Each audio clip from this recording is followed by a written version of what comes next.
Millionaire hides his identity as a janitor, but when his daughter needs surgery, his secret is exposed. Before the story begins, tell us where you're watching from. Subscribe to the channel. Help us grow on YouTube. Your support means everything to us. And at the end, don't forget to rate this story from 0 to 10. Now, enjoy the story. The fluorescent lights of St. Mary's Children's Hospital cast long shadows across the polished floors as Daniel Harper pushed his cleaning cart down the silent corridor. It was 11:47 p.m. on a Tuesday, and most of the world was asleep. But not Daniel. This was his domain, the quiet hours when hope and despair walked hand in hand through these sterile hallways. At 45, Daniel had the weathered hands of a man who'd spent years working with him, though the calluses told only half his story.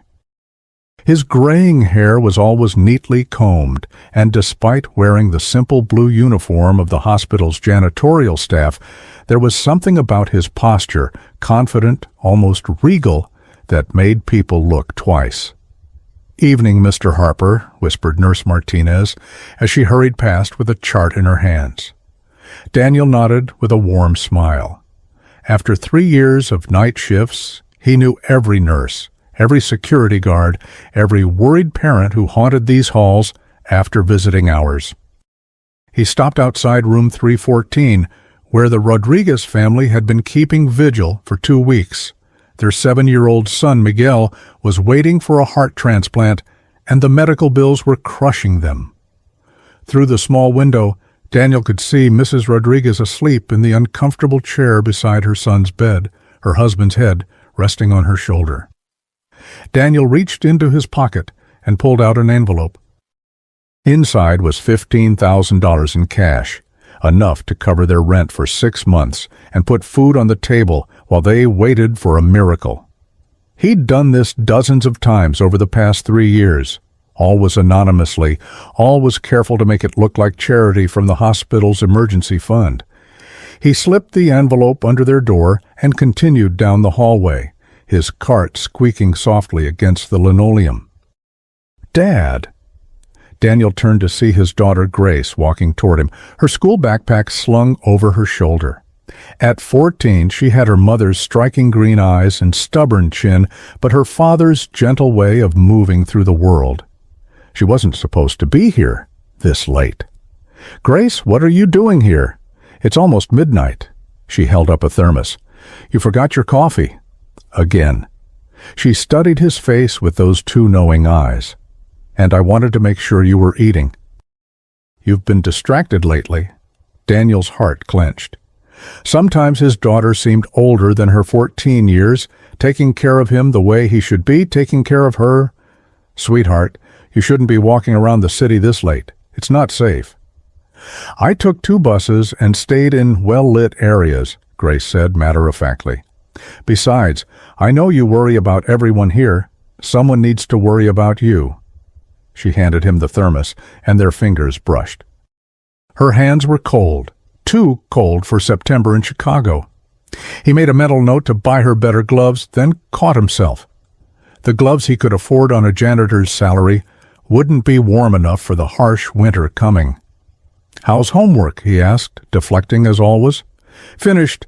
Chemistry test tomorrow. I think I'll ace it." Grace leaned against his cart. "Mr. Peterson says I have a natural talent for science. Maybe I could be a doctor someday." She gestured around them. "Work in a place like this, but you know, during the day shift." Daniel's throat tightened. His brilliant daughter could be anything she wanted, should be anything she wanted, but on a janitor's income, even with the scholarship money he'd secretly arranged through his lawyers, her options felt heartbreakingly limited. "You'd make an incredible doctor," he said softly. "Dad?" Grace's voice dropped to almost a whisper. "Sometimes I feel like you're carrying the weight of the whole world." "You don't have to, you know. We're doing okay." Before Daniel could respond, alarms started blaring from the pediatric ICU.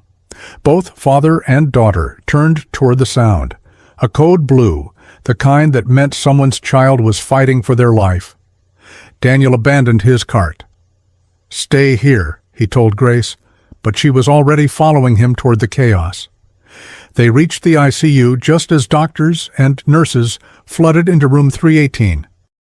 Through the doorway, Daniel could see a small form on the bed. A little girl, maybe 8 years old, surrounded by machines and medical equipment. Her parents stood pressed against the far wall, the mother sobbing into her hands. "She's not responding," Dr. Rachel Adams called out as she worked over the child. Daniel had watched Dr. Adams for months now, admiring her dedication and the way she never gave up on her patients. She was younger than him, maybe 38, with dark hair always pulled back in a practical ponytail, and eyes that held both fierce intelligence and deep compassion. "We need to get her to surgery now," Dr. Adams continued, "but the family—" She glanced toward the parents. "They don't have insurance coverage for the procedure." Daniel watched the scene unfold, his chest tight with familiar anguish. How many times had he witnessed this exact moment? Families torn apart not just by illness, but by the crushing weight of medical bills they couldn't possibly pay. The little girl's father stepped forward, his voice breaking. "Please, doctor, we'll find a way to pay. We'll sell everything we have." Dr. Adams looked at him with such sadness that Daniel had to turn away. He knew that look. It was the same expression doctors had worn 7 years ago when they'd told him there was nothing more they could do for Amanda. "Sir," Dr. Adams said gently, "the surgery costs $200,000. Without insurance, I'll pay for it." The words came out of Daniel's mouth before he could stop them. Every head in the ICU turned toward him, the janitor in the blue uniform standing beside a cart full of cleaning supplies. "Excuse me?" Dr. Adams blinked in confusion. Daniel felt Grace's eyes boring into him, felt the weight of every lie he'd been living for 3 years pressing down on his shoulders. But looking at those parents, seeing their desperate hope crumbling, he couldn't take the words back. "I said I'll pay for it, the surgery, whatever she needs." Dr. Adams stared at him like he'd lost his mind.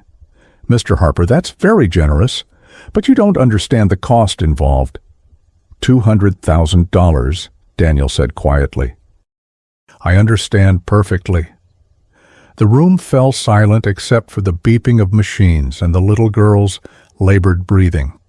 Daniel could feel Grace's hand slip into his, could feel her trembling as she began to realize that her father, the man she thought scrubbed floors for minimum wage, had just offered to pay a fortune to save a stranger's child. "Who are you?" Dr. Adams whispered. Daniel Harper looked at his daughter, saw the questions forming in her brilliant mind, saw the life he'd carefully constructed beginning to crumble around them both. "I'm someone who believes every child deserves a chance to live," he said finally. But as the medical team rushed the little girl toward surgery and the grateful parents fell to their knees in tears, Daniel knew that his biggest secret, the one he'd guarded for 3 years, was about to destroy the most important relationship in his life. Grace squeezed his hand tighter, and in that squeeze, he felt everything changing. The next morning, Daniel sat at the small Formica table in their modest 2-bedroom apartment on Chicago's South Side, staring at a cup of coffee that had gone cold an hour ago. Grace hadn't spoken to him since they'd left the hospital at 2 a.m. She'd simply walked to her room, closed the door, and left him alone with the weight of what he'd done. The apartment was a far cry from the penthouse he used to call home. Mismatched furniture from thrift stores, a television that required a good smack to get clear reception, and a refrigerator that hummed too loudly. But it had something his old life never had: warmth, authenticity, the kind of home where love mattered more than marble countertops. His phone buzzed. The caller ID read, "Blackstone and Associates, his legal team." "Daniel, we need to talk." The voice belonged to Jonathan Blackstone, his lawyer, and one of the few people who knew his real identity. "The hospital called my office this morning asking about payment verification for a $200,000 surgery. What the hell happened?" Daniel rubbed his temples. "A child was dying, Jonathan. I couldn't just watch. You could have transferred money anonymously like you always do. Instead, you walked into that ICU and you announced to half the medical staff that you're willing to drop 200 grand like it's pocket change. I know. Do you? Because Dr. Rachel Adams spent 3 hours this morning researching Daniel Harper, janitor. And guess what she found? A man with no credit history, no financial records, no background that would explain how he can afford a surgery that costs more than most people make. In 4 years? Daniel's stomach dropped. What did you tell the hospital? I covered for you. Told them you have a wealthy benefactor who wishes to remain anonymous. But Daniel, this won't hold forever. People are asking questions. Through the thin wall, Daniel could hear Grace getting ready for school, the sound of her blow-drying her hair, the creak of her closet door. Normal sounds of a normal teenage girl living a normal life, the life he'd worked so hard to give her. There's something else, Jonathan continued. Your daughter's name came up in the conversation. Dr. Adams mentioned seeing you with a teenage girl. If people start digging into Grace's background, they'll find her birth certificate. They'll find Amanda's obituary, and then they'll find you. Daniel closed his eyes. Amanda Harper, beloved wife of technology mogul Daniel Harper, killed in a car accident 7 years ago. The obituary had run in the Chicago Tribune, the New York Times, and every major tech publication in the country. I need more time, Daniel said. Time for what? You can't keep living this lie forever, and frankly, I'm not sure you should. Grace is 14 now, not 7. She's smart enough to handle the truth. You don't understand. The night Amanda died, Grace blamed herself. She thought if she hadn't asked her mother to pick her up from that sleepover, if they hadn't been on that road at that exact moment. Daniel's voice cracked. She was 7 years old and convinced she'd killed her mother. I had to get her away from that world, the reporters, the pressure, the constant reminder that we were the Harper family tragedy. So you disappeared. So I gave her a normal life. No trust funds, no private schools, no bodyguards or handlers or people who pretended to care about her because of my bank account. Just a father who loved her and a chance to figure out who she was without the weight of billions of dollars defining her. Daniel heard Grace's bedroom door open. She appeared in the kitchen doorway, backpack slung over her shoulder, wearing the same jeans and sweater she'd worn twice this week because she was trying to make her limited wardrobe last longer. I have to go, he whispered into the phone. Grace poured herself a glass of orange juice, still not meeting his eyes. The surgery went well, she said quietly. I called the hospital this morning. The little girl is stable. Grace, don't. She turned to face him, and he saw Amanda's fierce intelligence burning in her green eyes. Just don't lie to me anymore, Dad. I know you're not just a janitor. I've known for months. Daniel felt the world tilt beneath him. What do you mean? Grace sat down across from him, her movements careful and controlled. You think I don't notice things? You know the names of medications that most janitors have never heard of. You speak to doctors like you understand exactly what they're talking about. You've been secretly paying for families' medical bills. I've seen you, Dad. His phone rang again. Jonathan, probably. Daniel declined the call. And last night, Grace continued, you offered $200,000 like it was nothing. Like you've done it before. Grace, I can explain.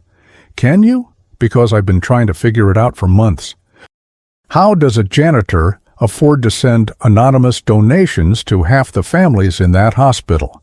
How does a janitor know enough about advanced cardiac procedures to discuss them with Dr. Adams? How does a janitor have lawyers calling him? Daniel stared at his daughter, this brilliant, observant young woman who saw everything and missed nothing. You answered my phone. You left it on the counter when you went to shower. Jonathan Blackstone called. Grace leaned forward. I Googled him, Dad. He's not the kind of lawyer who represents janitors. He represents Fortune 500 companies, billionaires, people like... She stopped mid-sentence, her face going pale. People like who, Grace? Grace's hands were shaking now. She pulled out her phone and, with trembling fingers, typed something into the search bar. The color drained completely from her face as she stared at the screen. "Oh my God," she whispered. "Oh my God, Dad, you're him." She turned the phone around. On the screen was a photo from 7 years ago. Daniel Harper, CEO of Harper Technologies, standing beside his wife Amanda at a charity gala. He was wearing a tuxedo worth more than their rent. She was in a dress that cost more than their car. They looked happy, wealthy, untouchable. "You're Daniel Harper," Grace said, her voice barely audible. "The Daniel Harper, Harper Technologies, the man who revolutionized cloud computing, the man whose worth—" She scrolled down the article. $3.7 billion. Daniel reached for her hand, but she pulled away. Mom wasn't just Amanda Harper. She was Amanda Harper, the philanthropist, the woman who donated millions to children's hospitals. Grace's voice cracked. The woman who died in a car accident 7 years ago, leaving behind her husband and 7-year-old daughter. "Grace, we're rich." She laughed, but it came out hollow and bitter. "We're not poor. We're not struggling. You're one of the wealthiest men in America. And I've been wearing second-hand clothes and worrying about college tuition and feeling guilty every time I wanted something we couldn't afford. I wanted to give you a normal life." "Normal?" Grace stood up so fast her chair toppled backward. "Normal would have been telling me the truth. Normal would have been letting me grieve my mother without also mourning a life that never existed." She was crying now, angry tears that broke Daniel's heart. "Do you have any idea what it's like to watch your father work night shifts, cleaning up after sick children, coming home exhausted every morning, and thinking it's all my fault because I'm expensive to raise?" "Grace, it was never about money. It was always about money," she shouted. "Everything is about money when you don't have it, or when you think you don't have it." She wiped her eyes with the back of her hand. "I've been planning to drop out of high school to get a job and help with expenses. I've been researching community colleges because I thought we couldn't afford anything better. I've been living a lie."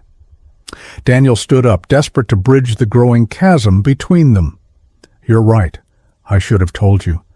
But Grace, everything I did was to protect you. After your mother died, the press wouldn't leave us alone. The reporters, the photographers, the people who wanted pieces of our grief." "Why? So you decided to play house instead? To pretend we were poor?" "I decided to give you a childhood where you could figure out who Grace Harper was, not who the heir to Harper Technologies was supposed to be." Grace grabbed her backpack, her movements sharp and angry. "Well, congratulations, Dad. I figured out exactly who I am. I'm the daughter of a liar." She headed for the door, then stopped and turned back. "That little girl last night, her parents were crying because they thought they couldn't afford to save their daughter's life, and you watched them suffer when you could have ended their pain with a phone call. What kind of person does that make you?" The front door slammed behind her, leaving Daniel alone in their small kitchen with the weight of 3 years' worth of lies crashing down around him. His phone buzzed with a text message from an unknown number. "Mr. Harper, this is Dr. Rachel Adams. I think we need to talk. My office, 2 p.m. today. Come alone." Daniel stared at the message, knowing that his carefully constructed world was about to collapse completely, but looking around the modest apartment where he and Grace had built something real, something honest, despite all the lies, he realized that maybe it was time. Maybe his daughter deserved to know who she really was, and maybe he needed to remember who he used to be. Dr. Rachel Adams' office was smaller than Daniel remembered from his corporate days, when he donated millions to hospitals like this one. The walls were covered with children's drawings, thank you notes from young patients who'd survived surgeries, recovered from illnesses, or simply found comfort in her care. A photo on her desk showed her with a group of kids at what looked like a summer camp for children with heart conditions. She was reviewing a file when he knocked on her open door at exactly 2 p.m. "Mr. Harper? Or should I say, Mr. Harper?" She gestured to the chair across from her desk without looking up. "Please sit down." Daniel closed the door behind him and took the offered seat. Up close, he could see the exhaustion in her eyes, the kind that came from too many sleepless nights, worrying about patients, too many difficult conversations with families facing impossible choices. "You wanted to see me," he said simply. Dr. Adams finally looked up, studying his face with the same intensity she probably used to examine X-rays and cardiac monitors. 3 years ago, a man named Daniel Harper started working night shifts at this hospital. Quiet, hard-working, compassionate, the kind of employee we treasure. She opened a different file, this one thick with newspaper clippings and printed web pages. 7 years ago, a man named Daniel Harper lost his wife in a car accident and disappeared from public life, along with his 7-year-old daughter, technology mogul, billionaire, known for his philanthropic work with children's hospitals. Daniel said nothing. Same name, same face, same age. Dr. Adams leaned back in her chair. Same extraordinary generosity toward families who can't afford medical care for their children.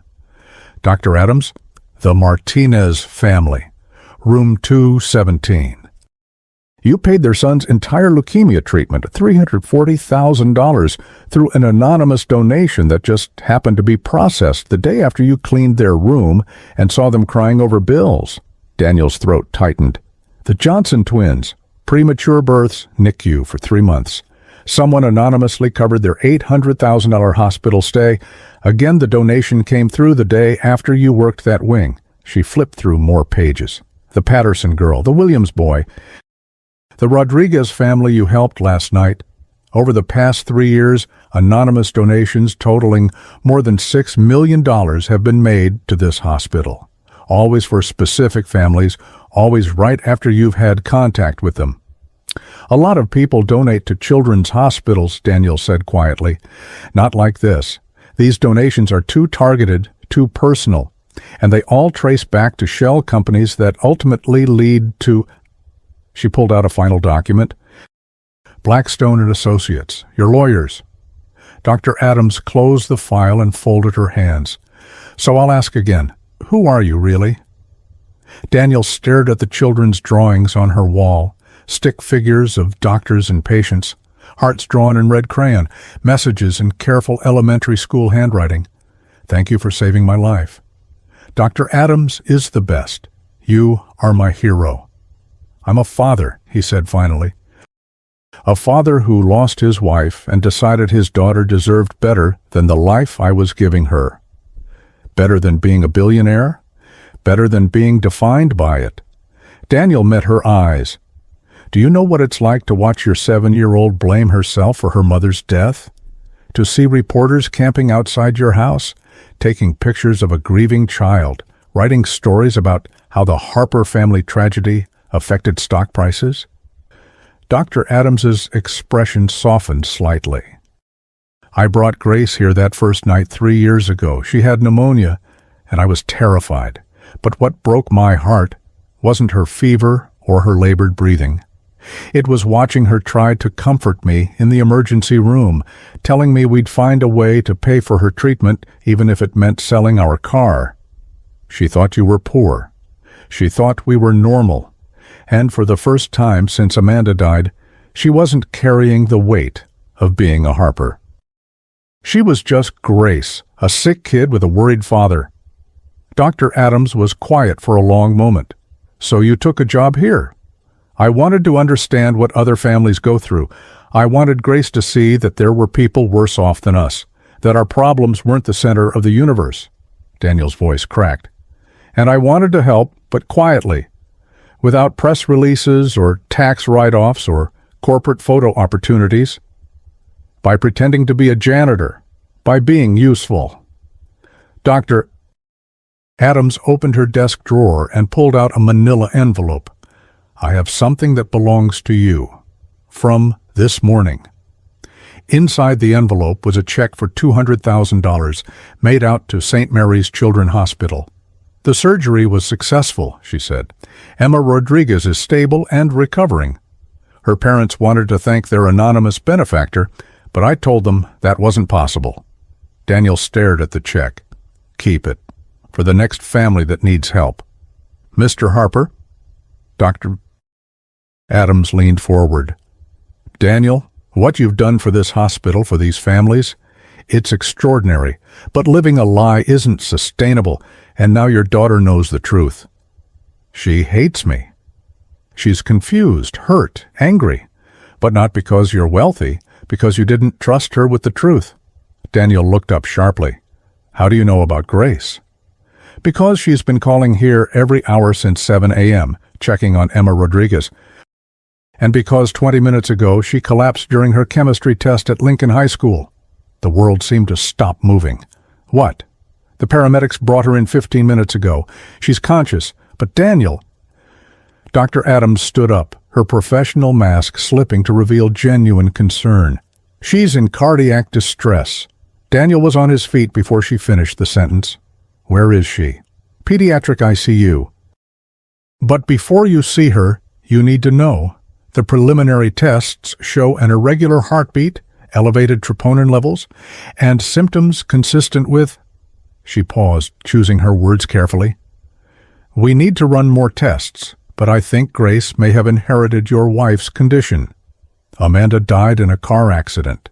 Amanda Harper died in a car accident caused by sudden cardiac arrest while driving. I pulled her medical records. She had hypertrophic cardiomyopathy. It's genetic, Daniel. There's a 50% chance Grace inherited it. The fluorescent lights in the office seemed to dim. Daniel gripped the back of his chair, his knees threatening to give out. How bad is it? We won't know until we complete the cardiac workup. But if she has what I think she has, she'll need surgery, soon. Daniel followed Dr. Adams down the same hallways he'd cleaned 1,000 times, past the same rooms where he'd watched families receive devastating news, toward the ICU where his daughter, his brilliant, stubborn, beautiful daughter, was fighting the same genetic time bomb that had killed her mother. As they approached Grace's room, Daniel could see her through the window. She was awake, surrounded by monitors and IV lines, looking small and vulnerable in the hospital bed. When she saw him, her expression shifted from relief to anger, to something that might have been fear. Dr. Adams put a hand on his shoulder. She's going to need you to be her father now, not her protector. No more lies, no more secrets, just the truth, whatever that costs. Daniel nodded, unable to speak. He pushed open the door to his daughter's room, prepared to face the consequences of 3 years of deception. But as Grace turned her head toward him, her eyes wide with the kind of terror only a 14-year-old facing her own mortality could feel, Daniel realized that the truth he needed to tell her wasn't about money or lies or hidden identities. It was about love and loss, and the fact that sometimes the people we're trying to protect end up saving us instead. Dad? Grace's voice was small, scared. I don't feel good. Daniel crossed the room in 3 steps and took her hand. I know, sweetheart, but we're going to figure this out, together. No more secrets. Promise? Daniel squeezed her fingers, feeling how cold they were, how fragile. I promise. But even as he said the words, he could hear the monitors beeping around them, could see Dr. Adams reviewing test results with a frown that didn't bode well for any of them. The truth, it seemed, was going to be more complicated than either of them had imagined.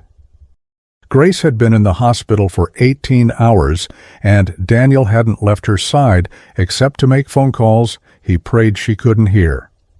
The cardiac monitoring equipment beeped steadily around her bed, a soundtrack of numbers that meant everything and nothing depending on who was reading them.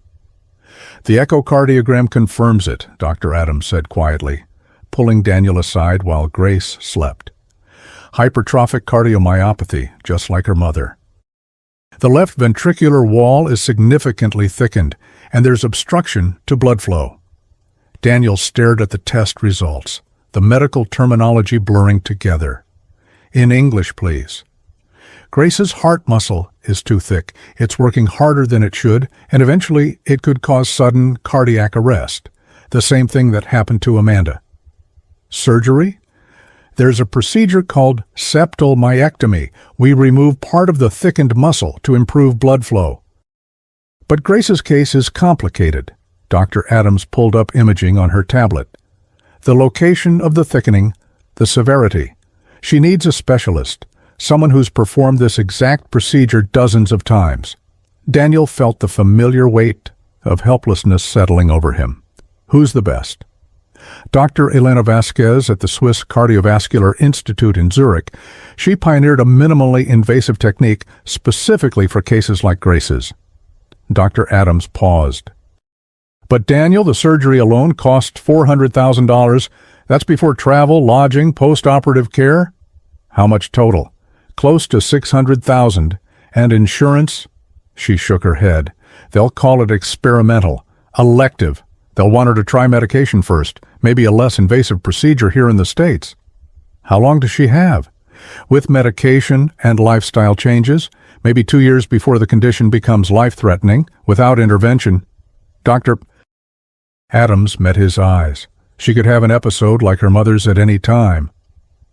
Daniel walked back to Grace's bedside, watching his daughter sleep. She looked so young, so fragile, connected to machines that monitored every beat of her defective heart. Her phone was buzzing on the bedside table, texts from friends at school who didn't know their classmate was fighting for her life. Grace stirred, opening her eyes. "Dad, you look terrible." "Thanks. You really know how to make a guy feel better." She tried to smile, but it came out weak. "Dr. Adams told me about Mom, about the heart thing."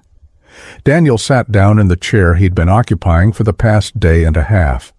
The same chair where they'd had their first real conversation since her collapse, where she'd finally let him hold her hand again after their devastating fight. Grace was quiet for a long moment, processing. "I have it too, don't I? That's why I'm here." There was no point in sugarcoating it. "Yes." "Will I die like she did?" "No." The word came out fiercer than Daniel intended.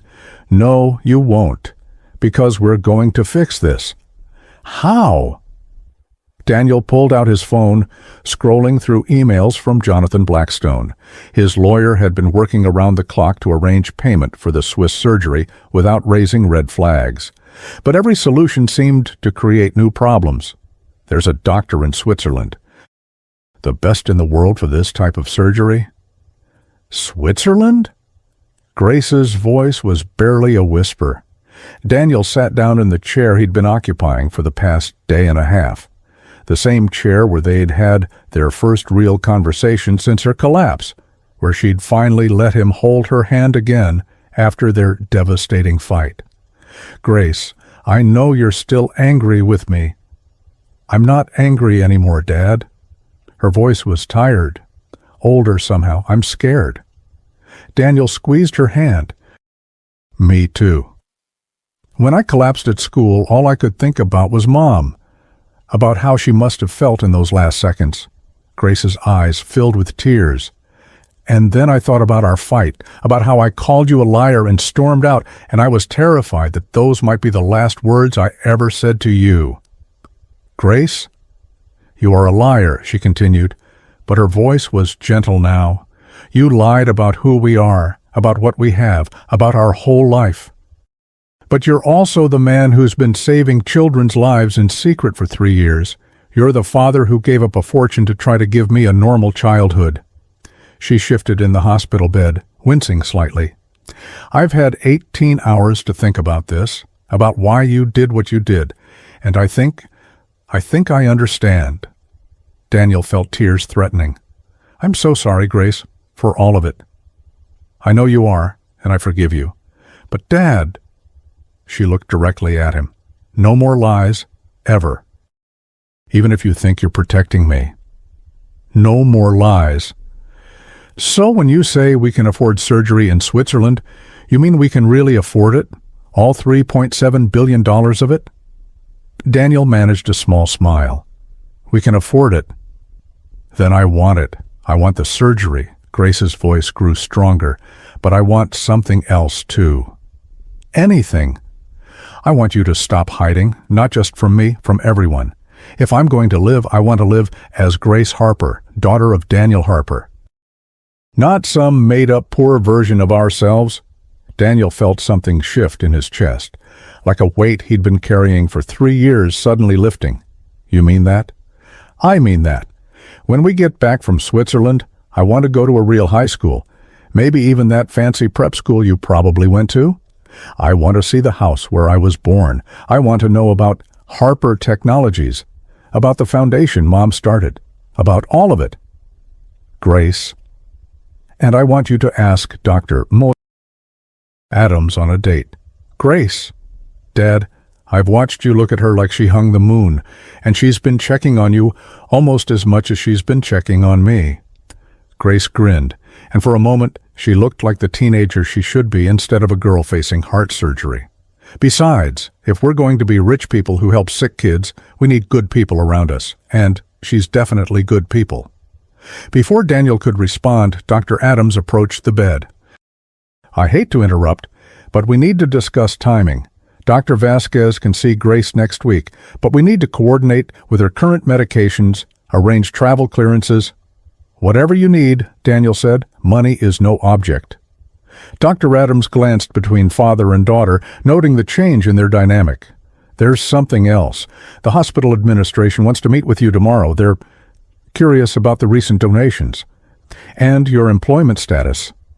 Grace spoke up. He's quitting the janitor job.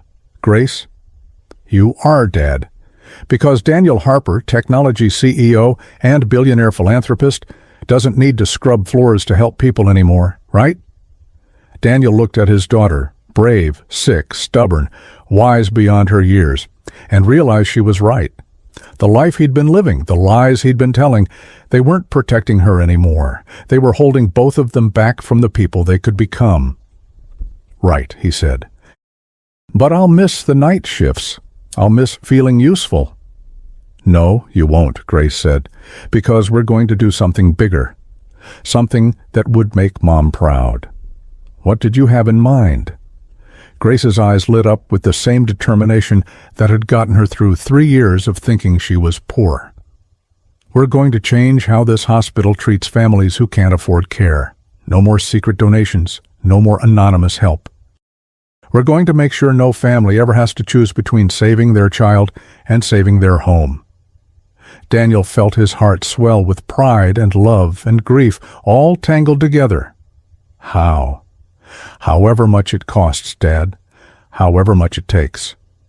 But as Grace smiled and Dr. Adams stared in shock and the monitors continued their steady beeping, Daniel knew that the hardest part wasn't going to be revealing his identity or spending his money or even facing the surgery ahead.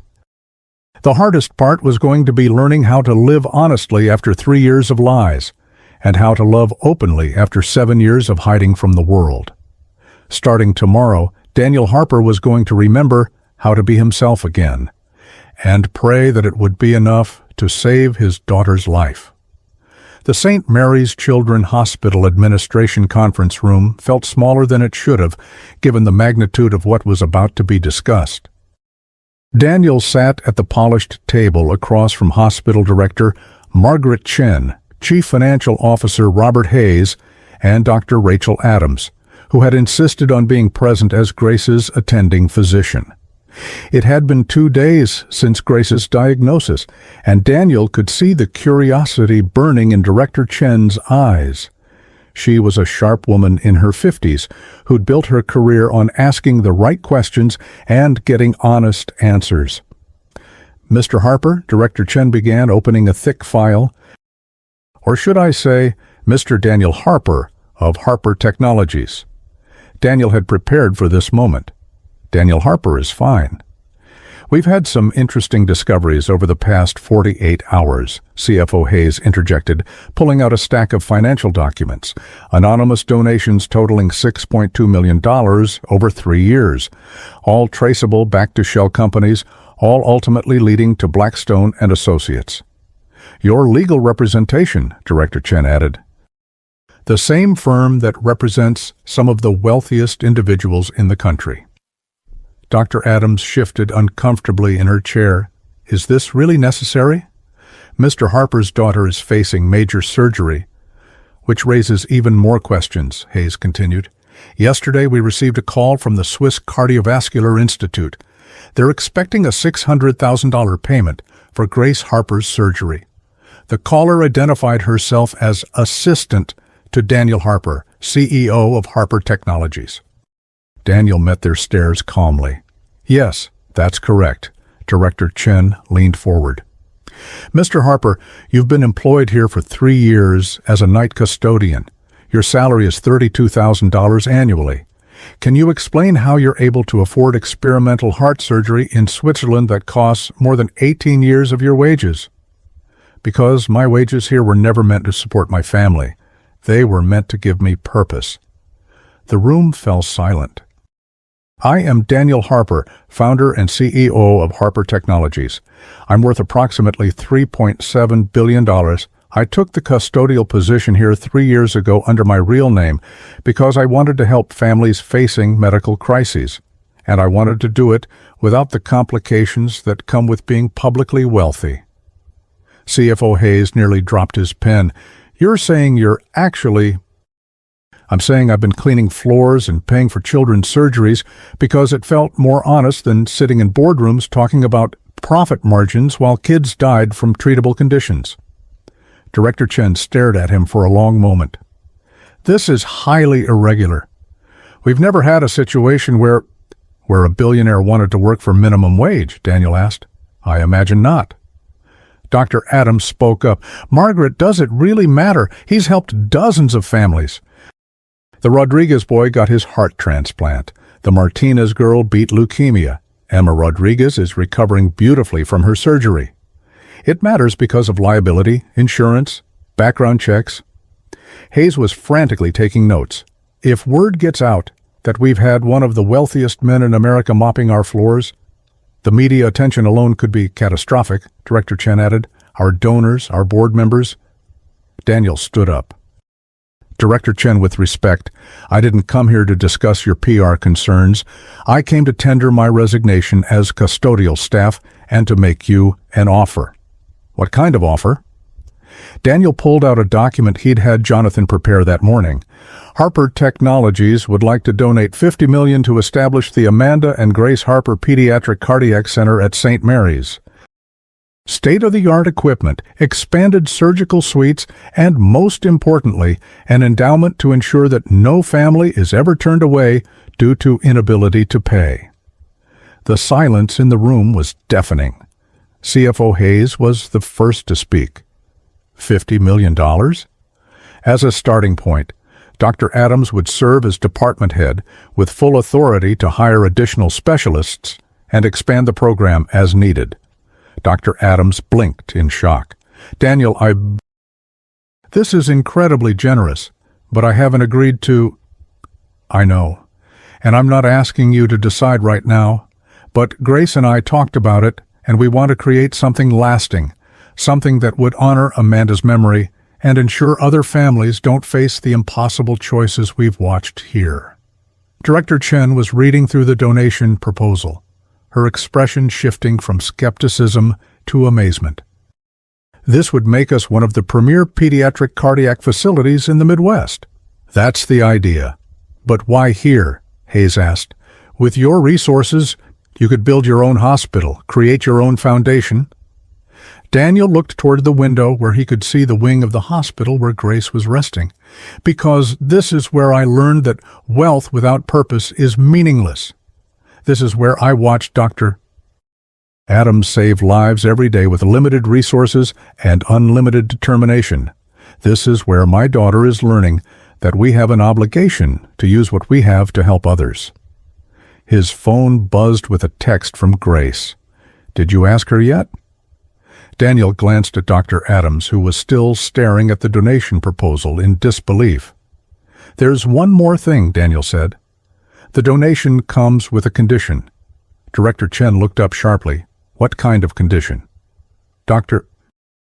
Adams gets to design the center exactly as she sees fit.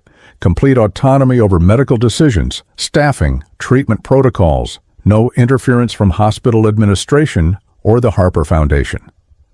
You're giving her carte blanche to spend $50 million? Hayes asked incredulously. I'm giving her the tools she needs to save children's lives without having to worry about insurance approvals or budget constraints. Dr. Adams finally found her voice. Daniel, this is... I don't know what to say. Say you'll think about it. Say you'll help us create something that matters. Before she could respond, Daniel's phone rang. The caller ID showed Grace's hospital room. Dad? Grace's voice was weak, strained. Can you come back? Something's wrong. Daniel was moving before she finished the sentence. What's happening? The monitors are going crazy. Dr. Adams needs to get here now. Daniel looked at Dr. Adams, who was already standing, her medical instincts overriding everything else. Go, she said. We'll finish this later. As they rushed toward the elevator, Daniel could hear Director Chen calling after them. Mr. Harper, we need to discuss the media implications. But Daniel was already thinking about Grace, about the surgery in Switzerland, about the terrifying possibility that they might be running out of time. Dr. Adams pressed the elevator button repeatedly. Her heart rate was stable when I checked on her an hour ago. Could the condition be progressing faster than you thought? It's possible. Stress, emotional trauma, the shock of everything that's happened. She looked at him with concern. Daniel, if Grace needs emergency intervention before we can get her to Switzerland... The elevator doors opened, and they rushed toward the pediatric ICU, where alarms were blaring and nurses were converging on Grace's room. Through the window, Daniel could see his daughter surrounded by medical equipment, her face pale, her eyes wide with fear, as numbers flashed red on the monitors around her bed. Grace, he whispered, pressing his hand against the glass. Dr. Adams was already scrubbing in. Let me assess her condition. But, Daniel... She paused at the door to Grace's room. We might need to move up the timeline for Switzerland, significantly. As Daniel watched the medical team work to stabilize his daughter, he realized that all the money in the world, all the donations and foundations and good intentions, meant nothing if he lost Grace. The only thing that mattered now was time, and they might already be running out of it. The pediatric ICU had become Daniel's world for the past 6 hours. Grace's heart rate had spiked to dangerous levels, triggering a cascade of alarms that brought the entire medical team running. Now, as the monitors showed her vital signs slowly stabilizing, Daniel sat beside her bed holding her hand and trying not to think about how fragile she looked connected to all those machines. Dr. Adams finished reviewing the latest test results and approached his chair. Her face was carefully neutral, but Daniel had learned to read the subtle signs of concern in her expression. Her heart is throwing irregular rhythms, she said quietly. PVCs, premature ventricular contractions. It's her heart muscle struggling to maintain normal function. Is she getting worse? The condition is progressing faster than I initially thought. The stress of everything, learning about your identity, the hospitalization, the fear, it's putting additional strain on her heart. Daniel squeezed Grace's hand. She was awake but groggy from the medications they'd given her to regulate her heart rhythm. Dad, her voice was barely a whisper. I heard what you said about the donation. $50 million? Don't worry about that right now, sweetheart. Just rest. I'm not worried. I'm proud. Grace managed a weak smile. Mom would have loved that. A heart center in her name. Dr. Adams pulled up a chair on the other side of Grace's bed. Grace, I need to talk to you about Switzerland, about the timing. How long do I have? The directness of the question caught both adults off guard, but Daniel realized his daughter deserved honesty, especially now. Doctor, Adams chose her words carefully. With medication, we can probably stabilize you for travel within the next week, but the episode you had today... She paused. It indicates that your condition could deteriorate rapidly. Dr. Vasquez needs to see you as soon as possible. Okay. Grace's acceptance was matter-of-fact, almost frightening in its calmness. Dad, I want you to call Dr. Vasquez tonight. Tell her we'll be there this weekend. Grace, international travel with your condition is risky, I know, but staying here is riskier, right? She looked between her father and Dr. Adams, and I want Dr. Adams to come with us. Dr. Adams blinked in surprise. Grace, I can't just leave the hospital. Why not? Dad just offered you $50 million to run your own cardiac center. I think that gives you some negotiating power. Daniel found himself smiling despite everything. She has a point. I can't ask the hospital to let me travel internationally with a patient. You're not asking, Grace interrupted. Dad is, and he's about to become the hospital's biggest donor in history. Dr. Adams looked between father and daughter, seeing the determination that clearly ran in the Harper family. You've both lost your minds. Probably, Daniel agreed, but we've also learned that life is too short to worry about protocol when someone you love is in danger. Before Dr. Adams could respond, there was a commotion in the hallway. Through the window, Daniel could see Director Chen approaching with several people he didn't recognize, men in expensive suits, who looked like they'd stepped out of a boardroom. Mr. Harper, Director Chen knocked on the door frame. I'm sorry to disturb you, but there are some gentlemen here who insist on speaking with you. They say they're from Harper Technologies. Daniel's stomach dropped. He recognized the lead figure immediately, Marcus Webb, his former CFO, and the man who'd been running Harper Technologies in his absence for the past 3 years. Dad? Grace squeezed his hand. Who are they? People from my old life, Daniel said grimly. People I've been avoiding for 3 years.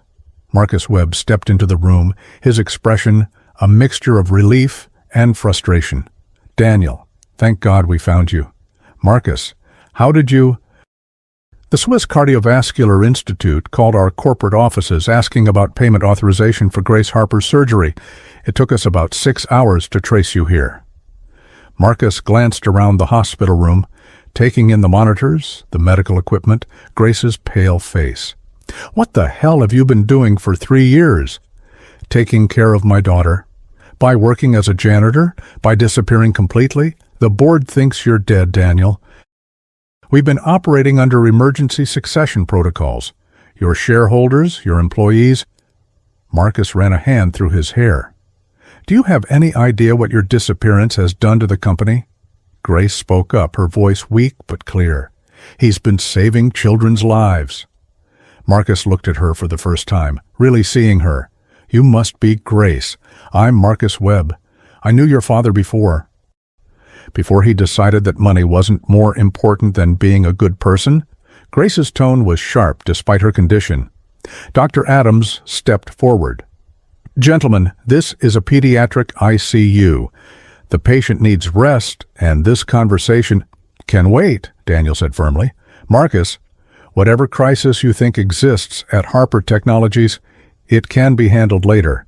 My daughter is facing heart surgery. That's exactly why we're here. Marcus pulled out a tablet. The Swiss surgery, the medical expenses, the donation to this hospital. Daniel, you've been making financial decisions without board approval, without consulting your advisors. It's my money. It's shareholder money. You have fiduciary responsibilities. I have a daughter who could die. Daniel's voice was dangerously quiet. Everything else is secondary. Grace struggled to sit up higher in her bed. Doctor. Adams, how much does it cost to run this whole hospital for a year? Grace, what does that have to do with...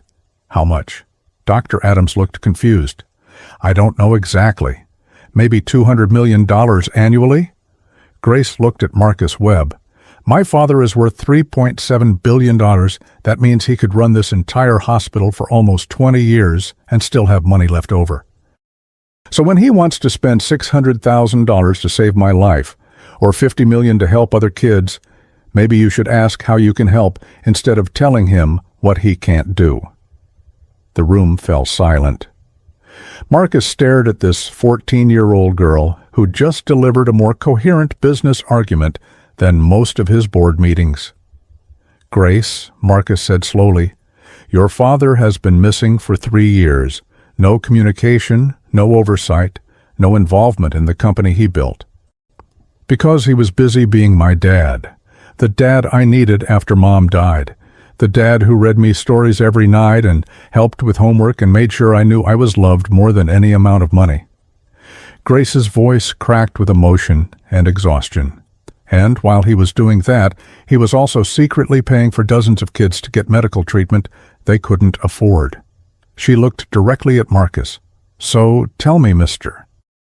Webb, what exactly has Harper Technologies accomplished in the past 3 years that's more important than that?" Marcus was quiet for a long moment. When he spoke again, his voice was softer. "We've increased market value by 40%, expanded into 12 new countries, developed 3 breakthrough technologies that have revolutionized cloud computing." "That's nice," Grace said. "How many lives did you save?" Daniel felt a surge of pride watching his daughter, sick, scared, connected to machines that monitored her failing heart, stand up for the choices he'd made.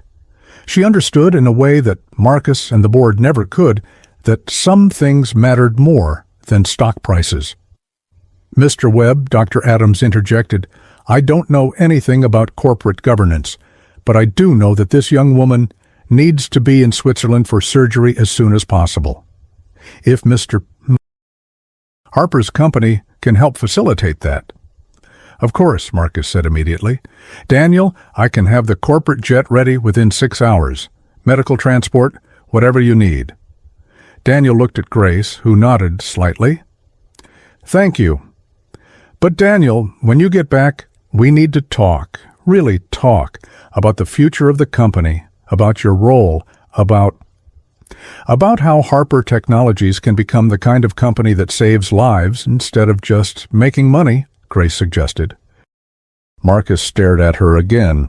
"You really are your father's daughter?" "No," Grace said, settling back against her pillows. "I'm my mother's daughter too, and she would have wanted the money to matter for something." As Marcus and his associates left to arrange transportation, Dr. Adams approached Daniel. "Your daughter is remarkable.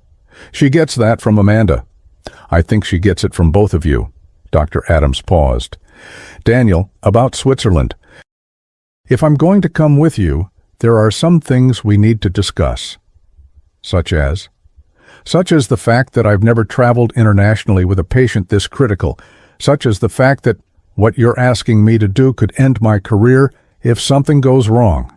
Daniel met her eyes. "And such as the fact that you're scared to leave your comfort zone even when it might save a child's life?" Dr. Adams blinked. "That's not fair." "Isn't it? You've spent your entire career working within the constraints of insurance companies and hospital budgets. Now I'm offering you unlimited resources to do what you've always wanted to do, save every child that comes through those doors, regardless of their family's ability to pay." "It's not that simple." "Yes, it is." Grace's voice was tired but determined. "Dr. Adams, my dad spent 3 years pretending to be poor because he was afraid of what money might do to me. You're spending your career pretending that money doesn't matter because you're afraid of what it might do to your medicine." She looked at both adults. "But money is just a tool. It's what you do with it that matters. And right now, what matters is getting me to Switzerland alive." Dr. Adams was quiet for a long moment. Finally, she nodded. "I'll need to arrange coverage for my other patients." "Already handled," Daniel said. "I called Dr. Morrison at Northwestern. He's agreed to consult on any emergency cases while you're away." "When did you—" "While you were stabilizing Grace. I also arranged for Dr. Vasquez to have full access to Grace's medical records and consulted with the transport team about maintaining cardiac monitoring during the flight." Dr. Adams stared at him. "You did all that in 6 hours?" "I did all that in 6 phone calls." That's what having resources means. Not buying expensive things, but being able to solve problems quickly when someone you love is in danger. Grace smiled weakly. "Dr. Adams, my dad may have been a janitor for 3 years, but he's still a CEO. He's just applying those skills to something that actually matters now." As the evening settled over the hospital and plans for Switzerland took shape, Daniel realized that his secret was finally completely out. His daughter knew who he was, the hospital knew who he was, his company knew where he was. But for the first time in 3 years, that felt like freedom instead of fear. Tomorrow, they would fly to Switzerland, where the best cardiac surgeon in the world would try to save Grace's life. And when they returned, when Grace was healthy and whole, they would figure out how to use their wealth to build something meaningful. Starting with a promise that no family would ever have to choose between saving their child and saving their future. The Harper Technologies corporate jet sat on the tarmac at Chicago's O'Hare Airport like a monument to the life Daniel had abandoned 3 years ago. The sleek Gulfstream G650 could seat 14 passengers in luxury that most people would never experience, but today it had been converted into a flying medical unit with cardiac monitoring equipment, emergency medications, and space for Dr. Adams to work if Grace's condition deteriorated during the 8-hour flight to Zurich. Daniel stood at the bottom of the aircraft stairs watching as paramedics carefully transferred Grace from the ambulance to the specialized medical stretcher that would secure her for takeoff. She was conscious but pale, wearing an oxygen cannula and connected to a portable heart monitor that beeped steadily in the crisp October morning air. "This is surreal," Grace said as they lifted her stretcher. 3 days ago, I thought we were too poor to afford a decent winter coat. Now I'm flying to Switzerland in a private jet that probably costs more than most people's houses. The jet costs $65 million, Daniel said, walking alongside her stretcher. And you're right, it costs more than most people's houses. Dr. Adams emerged from the aircraft, having finished her inspection of the medical equipment installed in the cabin. Everything looks good. We have full cardiac monitoring capability, emergency medications, and a direct communication link to Dr. Vasquez in Zurich. As they loaded Grace into the plane, Daniel caught sight of Marcus Webb standing near the terminal building with 2 other Harper Technologies executives. They'd wanted to accompany the flight, to use the travel time to brief Daniel on 3 years of company business. Daniel had declined firmly. The cabin of the jet was a study in understated luxury. Cream leather seats, polished wood trim, technology integrated seamlessly into every surface. But the medical equipment now dominated the forward section, transforming the space into something between a first-class cabin and an intensive care unit.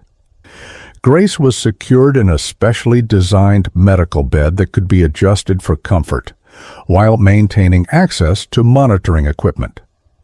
Dr. Adams took the seat beside her, reviewing Grace's latest test results on a tablet connected to the hospital's database.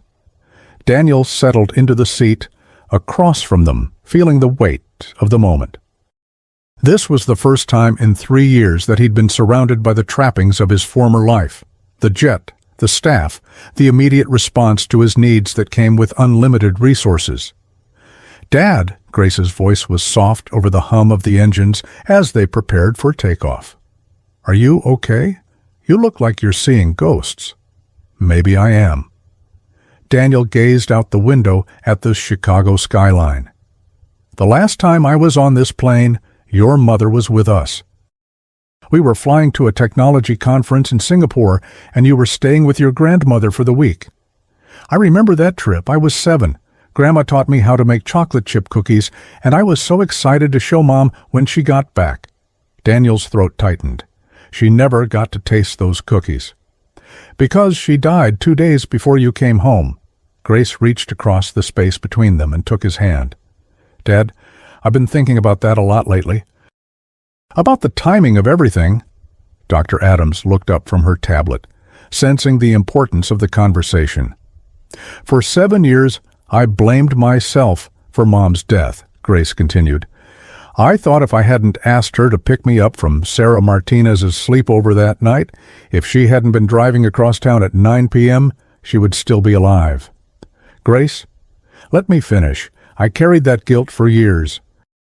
And when I found out you were rich, When I realized you'd been pretending we were poor, I was angry because I thought you didn't trust me with the truth." Grace's eyes filled with tears. "But sitting in this jet, seeing what our real life looks like, I finally understand." "Understand what?" "You weren't just hiding money from me. You were hiding from the life that took Mom away, the conferences, the travel, the constant pressure, the world where stock prices mattered more than family dinners." Grace squeezed his hand. "You gave up all of this because you were afraid of losing me too." Daniel felt tears threatening. "I was terrified.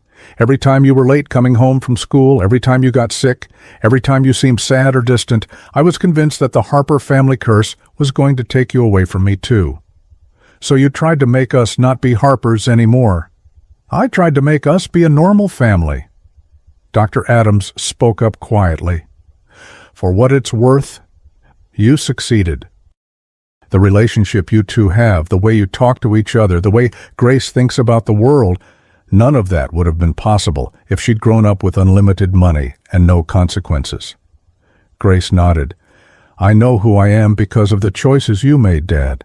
I know that kindness matters more than wealth, that hard work has value, that helping other people is what gives life meaning." The jet began its takeoff roll, pressing them back into their seats. As Chicago fell away below them, Daniel felt like he was leaving behind more than just a city. He was finally letting go of 3 years of fear and secrecy. "There's something else," Grace said as they reached cruising altitude. "Something I need you to know." "What's that?" "I'm not angry that you're rich. I'm angry that you've been carrying all this responsibility alone." Grace gestured around the cabin. "This jet, the company, the foundation Mom started, the hospital donation, it's too much for one person to manage. I have help. Marcus and the board. That's not what I mean." Grace struggled to sit up straighter in her medical bed. "I mean, you've been making decisions about how to use our family's money without including me in the conversation." Daniel blinked. "You're 14. I'm 14, and I have a trust fund worth probably hundreds of millions of dollars. I'm 14, and my mother was one of the most respected philanthropists in Chicago before she died. I'm 14, and I just spent 18 hours in a hospital where I watched families destroyed by medical bills they couldn't pay." Dr. Adams was listening intently now. "Grace, what are you saying?" "I'm saying that when we get back from Switzerland, I want to be involved, really involved. I want to learn about Harper Technologies, about the foundation, about how we can use our resources to help people." Grace's voice grew stronger.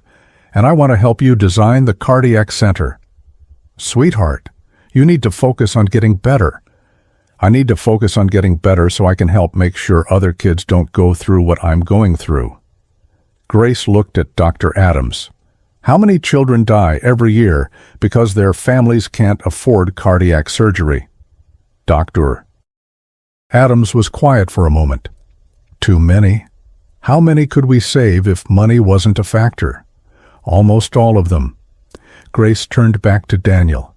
"Then that's what we're going to do, not just in Chicago, but everywhere. We're going to make sure that no child dies from a treatable heart condition because their parents are poor." Daniel stared at his daughter, this remarkable young woman who was facing her own mortality with a courage that humbled him. "Grace, that would cost hundreds of millions of dollars, maybe billions." Grace smiled. "Good thing we have billions." Dr. Adams leaned forward.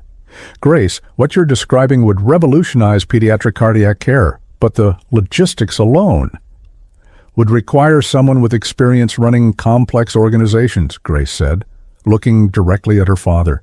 "Someone who built a multi-billion-dollar technology company from scratch, someone who understands how to solve impossible problems." Daniel felt something shifting inside him, a sense of purpose he hadn't experienced since Amanda's death. "You want me to go back to Harper Technologies? I want you to transform Harper Technologies. Make it about more than just making money. Make it about making a difference." The captain's voice came over the intercom. "Mr. Harper, we're crossing into international airspace. Dr. Vasquez's team has been notified of our arrival time, and weather in Zurich is clear. As they flew through the afternoon sky toward Switzerland, Daniel found himself looking at his life from a completely different perspective. For 3 years, he'd seen his wealth as a burden, his responsibilities as a trap, his public identity as something to be escaped. But Grace was right. The money, the company, the resources, they were tools, and he'd been wasting them by hiding from them instead of using them to create change. "There's one more thing," Grace said as Dr. Rush saw him. Adams checked her vital signs. "About Dr. Adams." "Grace." "Dad, I'm facing heart surgery in a foreign country. If something goes wrong, if I don't make it through this—" "Don't talk like that." "If I don't make it," Grace continued firmly, "I want you to promise me that you won't disappear again. I want you to promise that you'll use our money to save other kids. And I want you to promise that you won't shut out people who care about you." She looked meaningfully at Dr. Adams, who was pretending to be absorbed in the cardiac monitor readouts. "Grace." "Promise me, Dad." Daniel looked at his daughter, at Dr. Adams, at the world passing by 40,000 feet below them. For the first time in 7 years, he could see a future that wasn't defined by loss and fear.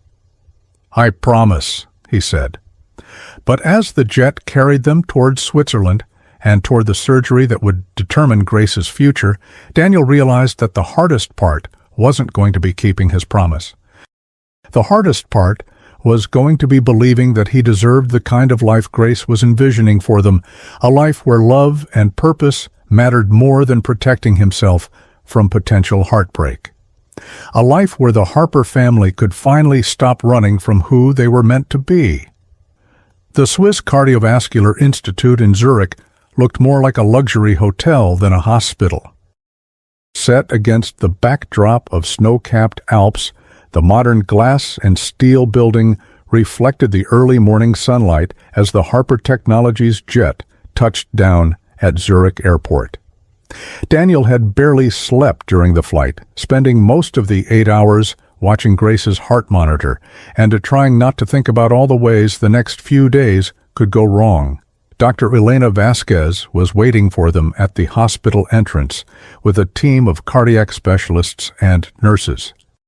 She was younger than Daniel had expected, maybe 45, with graying hair pulled back in a practical bun and the kind of confident bearing that came from saving lives on a regular basis. "Mr. Harper, Grace," she said, in accented English, as they transferred Grace from the ambulance to a wheelchair. "I've reviewed all your medical records, and I want you to know that this procedure has a 95% success rate in cases like yours." "What about the other 5%? Grace asked directly. Dr. Vasquez smiled. "I like patients who ask direct questions. The other 5% typically involves complications that are manageable with additional procedures. In my 15 years performing this surgery, I've never lost a patient with your specific condition." As they moved through the hospital corridors, Daniel was struck by the difference from St. Mary's. Everything here was state-of-the-art, digital monitors integrated into the walls, robotic assistance systems, equipment that probably cost more than most hospitals' annual budgets. "This is what unlimited resources look like in medicine," Dr. Adams said quietly, walking beside him. "No insurance approvals, no budget constraints, no choosing between what's needed and what's affordable." Grace's room was more like a suite in a 5-star hotel. Floor-to-ceiling windows overlooked Lake Zurich, and the medical equipment was integrated so seamlessly into the design that it barely looked like a hospital room at all. "The surgery is scheduled for tomorrow morning," Dr. Vasquez explained as her team began running pre-operative tests. "We'll make a small incision between the ribs, insert a camera and specialized instruments, and remove the excess heart muscle that's causing the obstruction. Recovery time is typically 2 weeks, with full activity clearance in 6 weeks. And after that?" Daniel asked. "After that, Grace should have a completely normal heart function. No restrictions, no medications, no increased risk of sudden cardiac events." Grace looked up from the hospital bed where nurses were attaching monitoring equipment, so I could play sports, go to college, have a normal life. You could climb mountains if you wanted to, Dr. Vasquez said with a smile. That evening, as Grace slept peacefully under the influence of preoperative medications, Daniel and Dr. Adams found themselves alone in the hospital's family lounge. Through the windows they could see the lights of Zurich twinkling below, and the dark silhouette of the Alps against the star-filled sky. "She's going to be fine," Dr. Adams said, settling into a chair across from him. "Dr. Vasquez is the best in the world at this procedure." "I know. Logically, I know that." Daniel stared out at the mountains. "But I can't stop thinking about Amanda, about how quickly everything can change." "Daniel, Amanda's situation was completely different. She had an undiagnosed condition that caused sudden cardiac arrest. Grace's condition is serious, but it's treatable. Tomorrow's surgery will fix it permanently. And if it doesn't?" Dr. Adams was quiet for a moment. "Then we'll deal with whatever comes next. But you can't live your life preparing for the worst-case scenario. Grace certainly isn't. Grace is braver than I am. Grace had a good teacher." Dr. Adams turned to face him fully. "Daniel, I've been thinking about what Grace said on the plane, about the cardiac center, about using your resources to help children globally. And I think she's right. What you're proposing, creating a network of cardiac centers that treat children regardless of their ability to pay, it could save thousands of lives every year." Daniel looked at her. But it would require someone to oversee the medical side of things, someone with experience in pediatric cardiology, someone who understands both the clinical and administrative challenges. Someone like you." Dr. Adams nodded. "I've spent my entire career working within the constraints of insurance companies and hospital budgets. The idea of practicing medicine without those limitations—" She paused. "It's terrifying and exciting in equal measure." "Grace was right about something else, too," Daniel said carefully. "What's that?" "She said I've been shutting out people who care about me." Dr. Adams met his eyes. "Have you?" "For 7 years, yes. After Amanda died, I convinced myself that loving someone meant risking losing them. So I stopped letting people get close. Except Grace. Grace didn't give me a choice. She was 7 years old and had already lost her mother. I couldn't disappear on her, too." Daniel hesitated. "But everyone else, I kept them at arm's length." "Including me?" Daniel felt his heart rate increase. "Especially you." "Why especially me?" "Because—" Daniel struggled to find the words. "Because watching you work, seeing how much you care about your patients, how dedicated you are to saving lives, it reminded me of Amanda, and that scared me." Dr. Adams was quiet for a long moment. "Daniel, I'm not Amanda. I know that. Do you? Because it seems like you've been so afraid of losing someone again that you've forgotten how to let anyone in." Daniel stared out at the Swiss countryside, thinking about the past 3 years of careful distance, of professional interactions that never became personal, of conversations that stopped just short of meaningful connection. "You're right," he said finally. "I have been afraid. And now?" Daniel turned to face her. "Now I'm still afraid. But Grace is right. I can't let fear make my decisions anymore. Too much depends on getting this right. This being the cardiac centers, the foundation, learning how to use our resources to make a real difference." Daniel paused. "And this, us. Whatever this could be if I stopped being terrified of it." Dr. Adams smiled, the first completely unguarded smile he'd seen from her. "Daniel Harper, are you asking me on a date?" "I'm asking you to consider the possibility that we might be able to build something together, professionally and personally. While your daughter is having heart surgery in a foreign country, Grace would kill me if I didn't ask. She's been not so subtly pushing us together for days." Dr. Adams laughed. "She has been rather obvious about it." "So?" So ask me again after Grace's surgery is successful and we're back home and you've figured out what your life actually looks like now that you're not hiding from it." Daniel nodded. "That's fair. But, Daniel?" "Yes?" The answer will probably be yes. The next morning, Daniel stood in the observation area above the operating room, watching through reinforced glass as Dr. Vasquez and her team worked on Grace's heart. The minimally invasive procedure looked almost elegant. Tiny instruments moving with precise choreographed movements while monitors displayed Grace's vital signs in real time. Dr. Adams stood beside him, interpreting the medical terminology for his benefit. "They're accessing the septum now. You can see on the ultrasound where the muscle is thickened. How much longer? Another hour, maybe 2. Dr. Vasquez is being very careful to remove exactly the right amount of tissue, enough to eliminate the obstruction, not so much that it weakens the heart wall." Daniel watched his daughter's peaceful face, visible above the surgical drapes. She looked so young, so vulnerable, trusting her life to these skilled strangers in a country thousands of miles from home. "Mr. Harper?" A nurse appeared beside them. "Dr. Vasquez asked me to tell you that everything is going perfectly. Grace's heart is responding beautifully to the procedure." 2 hours later, Dr. Vasquez emerged from the operating room, still wearing her surgical scrubs, her face tired but triumphant. "The surgery was a complete success," she announced. "We removed exactly the right amount of muscle tissue, and Grace's heart function is already showing significant improvement. The obstruction is completely eliminated." Daniel felt his knees go weak with relief. "She's okay?" "She's more than okay. Her heart is going to function perfectly normally for the rest of her life." "When can we see her?" "She's being moved to recovery now. She'll be groggy for a few hours, but you can sit with her." In the recovery room, Grace looked small and pale, but peaceful. The monitors around her bed showed strong, steady heart rhythms, the first normal readings Daniel had seen since her diagnosis. "Dad?" Grace's voice was weak but clear as she emerged from anesthesia. "Did it work?" "It worked perfectly, sweetheart. Your heart is fixed."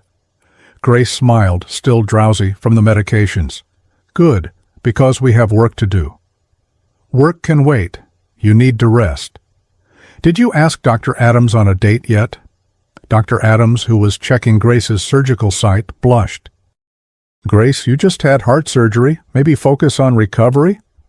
"I'm focusing on making sure my dad doesn't waste any more time being scared of being happy." Grace looked at Daniel with eyes that were suddenly completely alert. "Life is short, Dad. Mom taught us that. Don't waste it." 3 weeks later, Daniel stood in the conference room at Harper Technologies headquarters in Chicago, looking out at a view of the city he hadn't seen in 3 years. The room was filled with board members, executives, and advisors who'd been running the company in his absence. But today wasn't about the past 3 years. Today was about the future.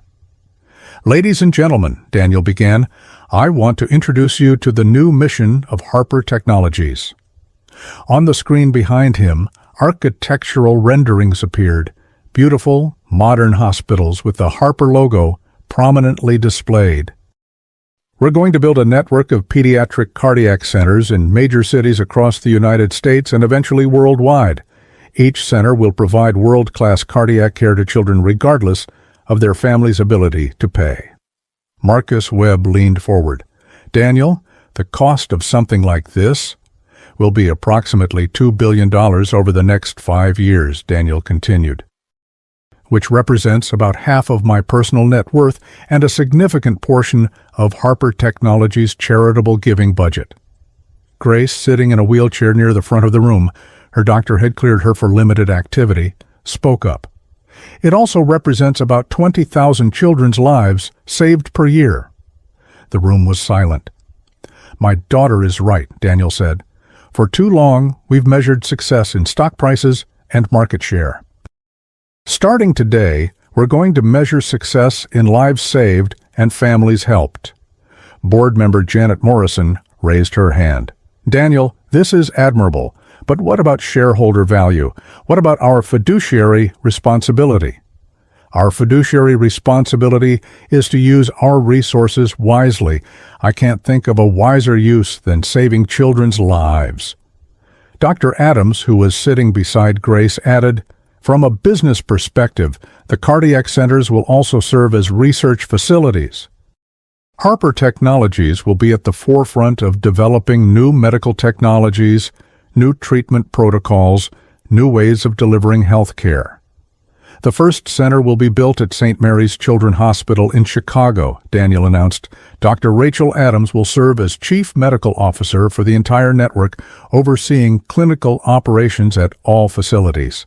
Grace grinned. "And my dad finally asked her on a date. They're going to dinner tomorrow night." The room erupted in surprised laughter, and Daniel felt his face flush. "Grace? What?" "It's relevant to the corporate structure. Dr. Adams is going to be a key executive, and workplace relationships should be disclosed to the board." Dr. Adams was laughing now, too. "Grace Harper, you are going to be a formidable businesswoman someday." "I'm going to be a formidable philanthropist," Grace corrected. "There's a difference." 6 months later, Daniel stood with Grace and Dr. Adams at the groundbreaking ceremony for the Amanda and Grace Harper Pediatric Cardiac Center. Grace, now fully recovered and back in school, wore a hard hat and carried a golden shovel that was almost as tall as she was. "You know," Grace said as photographers captured the moment, "Mom would have loved this." "She would have loved you," Daniel replied, putting his arm around his daughter. "She would have been so proud of the woman you're becoming. And she would have loved Dr. Adams too," Grace added with a grin. Dr. Adams, now Rachel, now the woman Daniel was planning to propose to next month, smiled. "I think your mother and I would have been great friends." As they broke ground on the new cardiac center, Daniel thought about the journey that had brought them here. 3 years of hiding, of fear, of trying to protect Grace from a world that might hurt her. And in the end, it was Grace who had taught him that the only way to honor Amanda's memory was to live boldly, love openly, and use their resources to make the world better. The Harper family had finally stopped running from who they were meant to be. And for the first time since Amanda's death, Daniel could envision a future filled with purpose, love, and the knowledge that their wealth would save thousands of children's lives. Grace was right. Life was short. But it was also full of possibilities as long as you had the courage to embrace them. So, what did you think of Daniel and Grace's story? Give the story a rating from 0 to 10. Don't forget to subscribe to the channel. Thank you so much for watching, and see you in the next story.